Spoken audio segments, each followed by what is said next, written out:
continue learning Hachzik Musar Yomi Baruch Hashem, wrapping up another week of learning of Bitachon.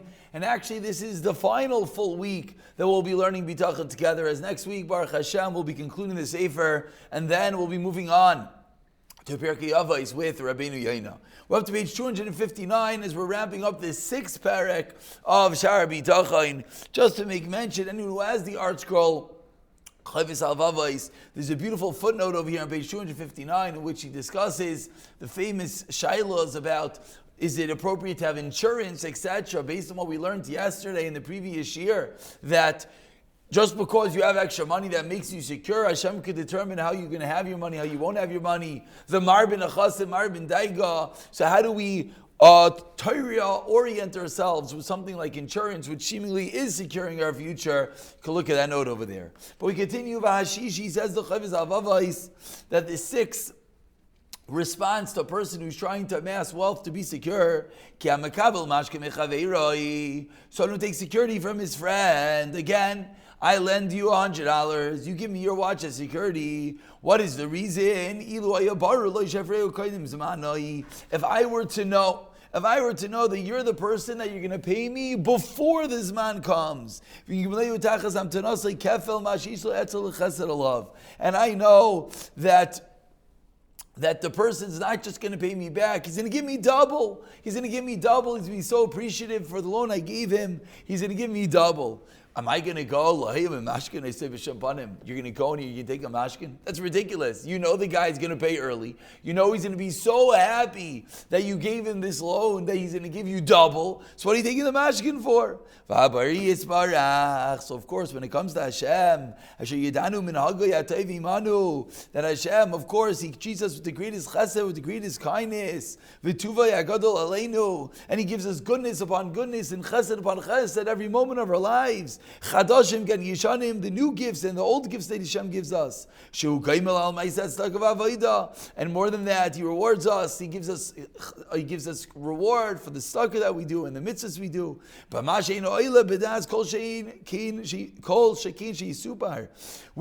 He keeps on paying us, even things that we can't even describe. Every moment of our life is the greatest gift. Every chesed that we get is unimaginable. So what are we telling that entity that is giving and not just giving us double what we lent him, but giving us infinitely more? Pasuk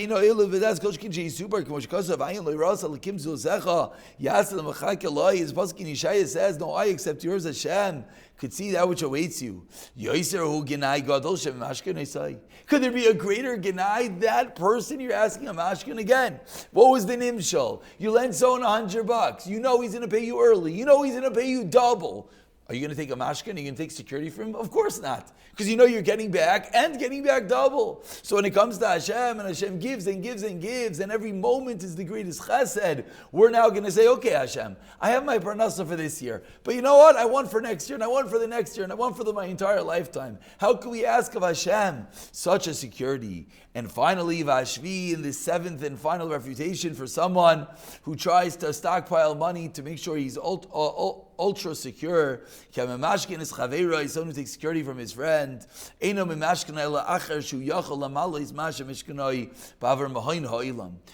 take the mashkin unless to be able to give that which the guy wants. Meaning, the person selling the item is not going to ask if he doesn't have that item.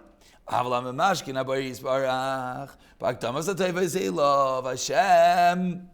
Someone, if he comes to Hashem and says, I have enough money for this year, but I want for next year, I want for all times afterwards. We have no way to pay Hashem. So we're asking him for the security. We have no way to do our part. We don't have a way to pay up our old debts to God. Even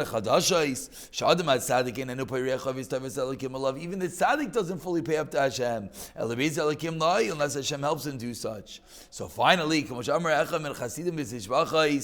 one of the Chasidim said, in a praise that he praised to Hashem,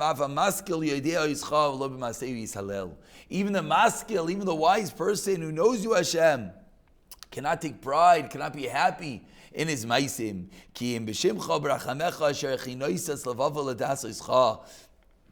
What is the only thing that we could rejoice in? We could only rejoice in the fact that Hashem has been connected and enabled us to see Him. Because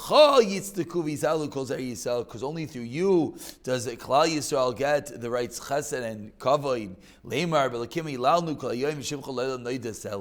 So of course, after learning such a chapter, we do have to just make mention that obviously there's certain societal norms and there are certain things that are called normal ishtadlus to have X amount in a bank account or an investment or this and that. But the Chovos Halevavos is talking to that person that never has enough, that he has the investment and he has this and now he wants more and more and more, the money for the pursuit of money, and he claims and he blames it, oh, I wanted a security. And he just proved to us 7 different reasons that to ask of security from Hashem is, for lack of better words, well, let's call it ridiculous. I will finish up the 7th chapter of Mir Hashem next week.